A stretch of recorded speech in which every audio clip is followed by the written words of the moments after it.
Merry Christmas, Happy Holidays, and all the things. I hope you are having a fantastic time with you and yours. Now, before we look at overlanding in 2019, let's take a moment and thank all the service men and women around the world who cannot be home for the holidays. Our heart goes out to you, and we are sending you our very best. Thank you.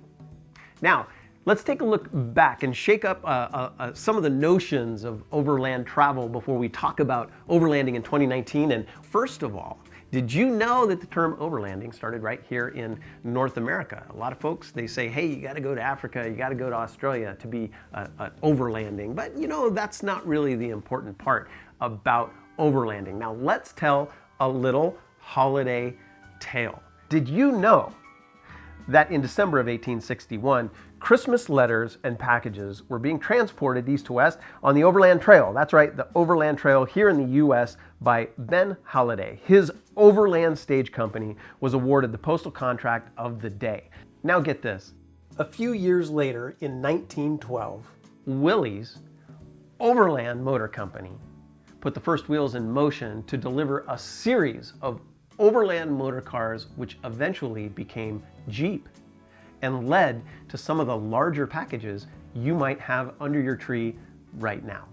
Now, okay, I started this channel because I wanted to inspire folks and make resources available to people who are interested in overland travel. And it does conjure up images of that Defender 110 in Africa and Australia. And certainly we have members over there. And if I ever get my chance, I'm going to go over there and visit. But it's not the most important thing about overlanding. And here's what I mean. We all need adventure. I think we all agree. And many people, including my lovely wife, Corey, has physical limitations that would make adventure or off-grid travel inaccessible to them, were it not for vehicle-dependent travel. With a little knowledge and preparation, more people can find that connection with the great outdoors that all of us need. Now, with more people learning the benefits of overland travel, has it been commercialized and more commercialized in 2019? Yes, thank goodness. There are more companies out there, more R&D, more competition. They're making more products to make overlanding more accessible to those who really need it. And for crying out loud, maybe I'll be able to afford a portable coffee maker that doesn't cost $200.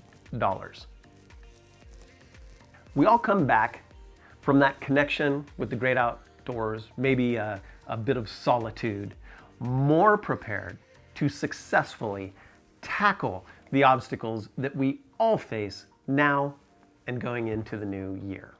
So where's overland travel going in the new year? Well, it's not about what you drive, where you drive it, how hardcore you are, and how long you go.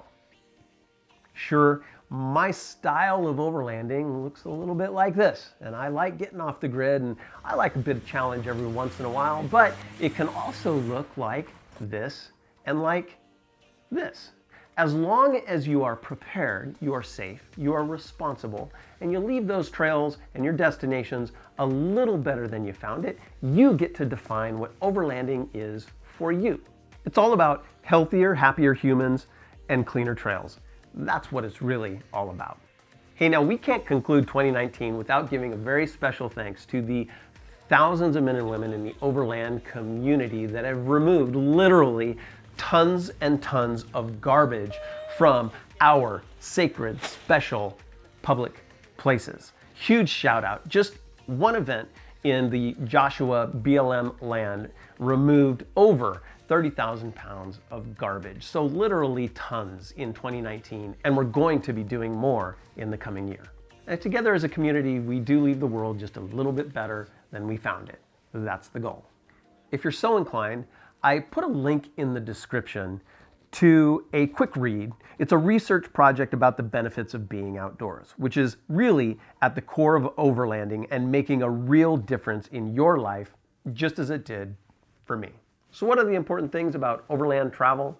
With a little bit of adventure, we come back refreshed, we get a different perspective, and that allows us to treat the ones around us that mean the most just a little bit better. It makes us more prepared to face the obstacles and challenges that we all face every day. And it gives us the capacity to make the changes in our life we need to in order to be on our correct path. All right, you guys, to me, that is what overlanding's all about. Adventure is necessary, and I hope to see you on the trail in the coming year. We'll see you soon.